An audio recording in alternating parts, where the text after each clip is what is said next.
ঘন ঘন ভূমিকম্পে থরথরিয়ে কাঁপছে গোটা বিশ্ব। পরপর ভূমিকম্পে কেঁপে উঠল বাংলাদেশ, ভারত, ভুটান সহ দূরবর্তী আর্জেন্টিনা ও তাইওয়ান। ফলে বিশ্বজুড়ে জনমনে তৈরি হয়েছে এক তীব্র আতঙ্ক। বিশ্বের ভিন্ন ভিন্ন প্রান্তে একসঙ্গে এমন আকস্মিক ভূতাত্ত্বিক অস্থিরতা কি কোনো ভয়াবহ মহাবিপদ সংকেত? ২৬ ডিসেম্বর রিক্টার স্কেলে ৩.৯ মাত্রার ভূমিকম্পে কেঁপে ওঠে বাংলাদেশের পাহাড়ি অঞ্চল বান্দরবান। এরপর ২৭ ডিসেম্বর বাংলাদেশ সময় সন্ধ্যা ৬টা ৪২ ভারতের আসামে অনুভূত হয় ভূমিকম্প। যে ভূমিকম্পটি পার্শ্ববর্তী দেশ ভুটানের কিছু অংশেও অনুভূত হয়। অন্যদিকে তাইওয়ানের উত্তর পূর্ব অঞ্চলীয় এলাকায় রিক্টার স্কেলে ৭ মাত্রার শক্তিশালী এক ভূমিকম্প আঘাত হেনেছে। ২৭ ডিসেম্বর স্থানীয় সময় রাতের দিকে আঘাত হানা এই ভূমিকম্পে তাৎক্ষণিকভাবে কোনো ক্ষয়ক্ষতি কিংবা হতাহতের খবর এখনো পাওয়া যায়নি। তাইওয়ানের কেন্দ্রীয় আবহাওয়া প্রশাসনের তথ্য অনুযায়ী ইলিয়ান কাউন্টির উপকূলীয় এলাকায় শনিবার স্থানীয় সময় রাত ১১টা ৫ সাগরে ভূমিকম্পটি আঘাত হেনেছে। ভূপৃষ্ঠ থেকে ৭৩ কিলোমিটার ভূগর্ভে সাগরে ওই ভূমিকম্পটি উৎপত্তি হয়েছে।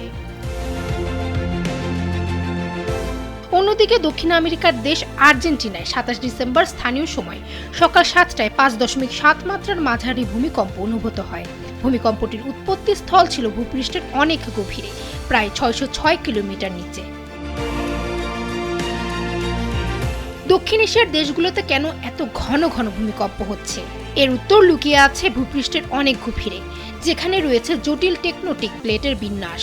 এই প্লেটগুলো ক্রমাগত সরতে থাকায় বারবার ভূমিকম্প অনুভূত হয়। দক্ষিণ এশিয়ার দেশগুলো বহু টেকটোনিক প্লেটের সংযোগস্থলে অবস্থিত, যেমন ভারতীয় plate, Eurasian plate, Indo Australian plate, সুন্দা plate, Burmese plate এবং প্যাসিফিক প্লেট।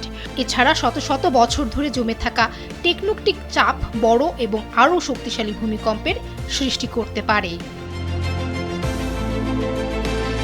উঁচু উঁচু পাহাড় এবং গভীর উপত্যকা, সেই সঙ্গে আছে নরম পলি বা বালুকাময় মাটি, বিশেষ করে ভারত ও বাংলাদেশে।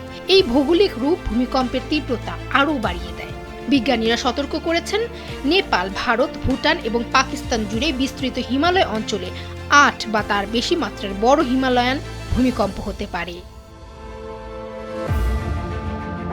অন্যদিকে বিশেষজ্ঞরা বলছেন, আর্জেন্টিনায় বড় ভূমিকম্প তুলনামূলকভাবে বিরল হলেও দেশের পশ্চিমাঞ্চল সবসময় মাঝারি থেকে শক্তিশালী ভূমিকম্পের ঝুঁকিতে থাকে।